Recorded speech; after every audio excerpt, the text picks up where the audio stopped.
Maine. There's now been an arrest. The suspect captured in Massachusetts last night. And today he is facing a judge. Our Scott Yunt's covering this story. He's live outside the courthouse in Waltham with the latest. Scott? Well, guys, this happened just a few minutes ago, an arraignment here in the Waltham District Court. As you say, the suspect being arraigned here on a fugitive from justice charges, but he faces much more serious charges in the state of Maine. He indicated that when he was confronted by her is when he stabbed her.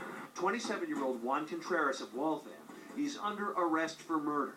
He was taken into custody late yesterday in his home and is charged with a brutal attack on an elderly woman in Farmington, Maine, back in June. 81-year-old Grace Burton struggled with her attacker and was able to call 911 for help. She reported that a male with a small mustache had entered her home. She'd been stabbed in her home. Police EMT responded promptly. They found Ms. Burton in a chair. She had been stabbed approximately 35 times. She later died as a result of the stab wounds. Prosecutors said that Contreras, who told the judge he suffers from mental illness, was linked to the crime by DNA. He had apparently been living in Maine for a time during the summer, working at a local grocery store.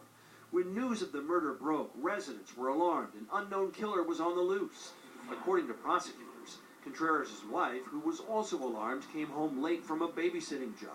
Found that her husband was home. He was intoxicated and had a cut in his hand. She confronted him and spoke to him about that, and he indicated that he had cut himself during his carving or whittling, which he was known to have as a practice. Prosecutors said Contreras has admitted to the charges and waived his right to challenge an extradition to the state of Maine, where he will face charges of murder.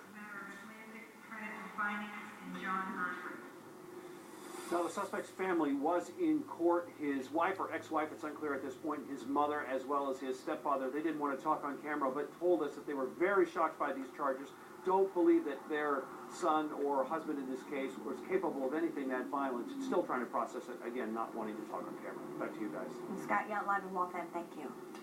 The man accused in a strange